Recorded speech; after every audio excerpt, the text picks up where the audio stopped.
এখানে কোনো বিশুদ্ধ পানির কল নেই। আমরা যারা শিক্ষক আছি ২ বছর যাবত আমরা বিনা বেতনে এখানে সার্ভিস দিয়ে যাচ্ছি। স্বপ্নের পদ্মা সেতুর জন্য বসতভিটা ছেড়ে দিতে হয়েছিল হাজারো পরিবারকে। পুনর্বাসনের অংশ হিসেবে মুন্সিগঞ্জের লৌহজং উপজেলার যশোলদিয়া ও কুমারভোগে গড়ে তোলা হয় পুনর্বাসন কেন্দ্র। সেখানকার শিশুদের শিক্ষার জন্য প্রতিষ্ঠিত হয় পদ্মা সেতু প্রাথমিক বিদ্যালয়। বিদ্যালয়ে আছে শিক্ষক, আছেন শিক্ষার্থীও আছে, শুধু নেই নিয়মিত সরকারি ব্যবস্থাপনা। আমাদের তো সরকারি কোনো বরাদ্দ নাই, এ কারণে আমাদের বিদ্যালয়ের যে প্রয়োজনীয় শিক্ষা উপকরণ এবং যে আমাদের পরিষ্কারের যে সামগ্রীগুলি, এগুলো আমরা অভিভাবকদের সহযোগিতা এবং আমাদের শিক্ষকদের সহযোগিতায় ব্যবস্থা করি। বিদ্যালয়ে সরকারি যে ফ্যাসিলিটি পাওয়ার কথা, বিশেষ করে উপবৃত্তি বাচ্চাদের, এই উপবৃত্তিটা না পাওয়ার কারণে অনেক বাচ্চা এই বছর চলে গিয়েছে। আমরা যারা শিক্ষক আছি ২ বছর যাবত আমরা বিনা বেতনে এখানে সার্ভিস দিয়ে যাচ্ছি। আমি কতদিন আর রাখাইয়া এখানে ডিউটি করব, মাস্টার বা কতদিন আসবে। ২০২৪ সালের জুনে বেসরকারি ব্যবস্থাপনা থেকে বিদ্যালয় দুটি সরকারের কাছে হস্তান্তরের পরই তৈরি হয় সংকট। এরপর থেকে প্রায় ২ বছর ধরে বেতন ভাতা ছাড়াই দায়িত্ব পালন করছেন শিক্ষক কর্মচারীরা। প্রচণ্ড গরমে নষ্ট ফ্যানের নিচে চলছে পাঠদান। অনেক শ্রেণীকক্ষে নেই পর্যাপ্ত বেঞ্চ, নেই নিরাপদ পানির ব্যবস্থাও। সরকারি বরাদ্দ না থাকায় চক, ডাস্টার সহ প্রয়োজনীয় শিক্ষা উপকরণও জোগাড় করতে হচ্ছে শিক্ষক শিক্ষার্থীদের নিজেদের সহযোগিতায়।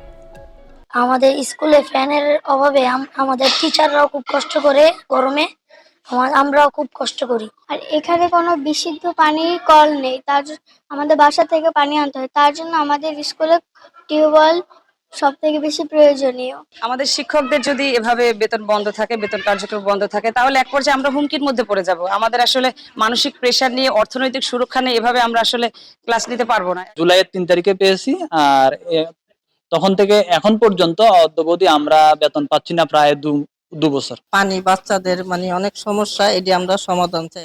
খুবই সুন্দর স্কুল, কিন্তু পরিচালনার জন্য আর্থিক অসুবিধার জন্য ঠিকমতো পরিচালনা হচ্ছে না। ২০১৭ সালে বিদ্যালয় দুটি চালুর পর ২০২৪ সালের জুন পর্যন্ত পরিচালনার দায়িত্বে ছিল বেসরকারি সংস্থা। প্রথমে রিসোর্স ইন্টিগ্রেশন সেন্টার রিক, পরে সমহার এনজিও। তখন নিয়মিত বেতন ভাতা সহ অন্যান্য সুযোগ সুবিধা পেতেন শিক্ষক কর্মচারীরা। কিন্তু সরকারি ব্যবস্থাপনায় যাওয়ার পরেই বদলে যায় চিত্র। ২০২৪ সালের জুলাইয়ে সরকারি গেজেটে বিদ্যালয়গুলো অন্তর্ভুক্ত হলেও এখনো শুরু হয়নি পূর্ণাঙ্গ সরকারি কার্যক্রম। স্কুল সরকারি হিসাবে আমাদের বাচ্চার উপবৃত্তিটা পায় না পাওয়ার জন্য আমাদের কিছু বাচ্চা কমে যাচ্ছে। তো বর্তমানে অনেকে চাকরি ছেড়ে দিয়েছেন, অনেকে তাদের প্রয়োজনে চলে গেছেন। এখন আমরা আছি ৫ জন মোট। আমরা প্রায় বেতন পাই না ২.৫ বছর অলমোস্ট, কারণ আমাদের ২৯ সেপ্টেম্বরে হয়ে গেছে।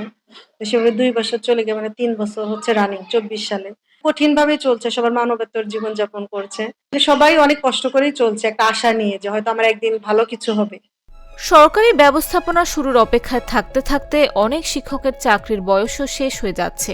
কেউ কেউ ছেড়ে দিয়েছেন চাকরি, কমেছে শিক্ষক সংখ্যাও। ফলে শিক্ষকরা যেমন ভবিষ্যৎ নিয়ে উদ্বিগ্ন, তেমনি শিক্ষক সংকটে ব্যাহত হচ্ছে শিশুদের পাঠদানও। আমরা ঊর্ধ্বতন কর্তৃপক্ষের সাথে যোগাযোগ করছি, বিবিএর সাথে আমরা যোগাযোগ করছি, ওনারা বলতেছে প্রসেসিং চলতেছে। সরকারি অন্য 10টা স্কুল যেরকম ভাবে হয়েছে তবে আপনাদেরটা হবে, একটু সময় লাগবে, ধৈর্য ধরেন। তবে উপজেলা প্রাথমিক শিক্ষা কর্মকর্তা বলছেন, বিদ্যালয়গুলো এখনো পুরোপুরি সরকারি কার্যক্রমের আওতায় না আসায় বরাদ্দ দেওয়া সম্ভব হচ্ছে না। যারা কর্মরত আছেন, যেহেতু সরকারিকরণ পরে ডিসিশন এখনো চূড়ান্ত হয় নাই, এই কারণে তারা সরকারিভাবে কোনো সুযোগ সুবিধা পাচ্ছে না। তবে তাদের সরকারিকরণের ব্যাপারে মন্ত্রণালয় বা কর্তৃপক্ষ এটা সিদ্ধান্তের অপেক্ষায় আছে। যদি চূড়ান্ত সিদ্ধান্ত হয় কে কে শিক্ষক হিসাবে এখানে কর্মরত হবে, তখন তাদের বেতনের ব্যাপারে আমরা নির্দেশ পেলে সেই অনুযায়ী আমরা ব্যবস্থা নেব। যে পদ্মা সেতু দেশের উন্নয়ন অগ্রগতির প্রতীক, সেই সেতুর জন্য ঘরবাড়ি হারানো মানুষের সন্তানদের শিক্ষাই এখন অনিশ্চয়তায়।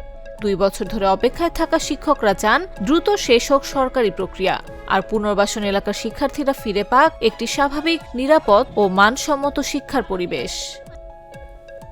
নিউজ ডেস্ক, জাগো নিউজ।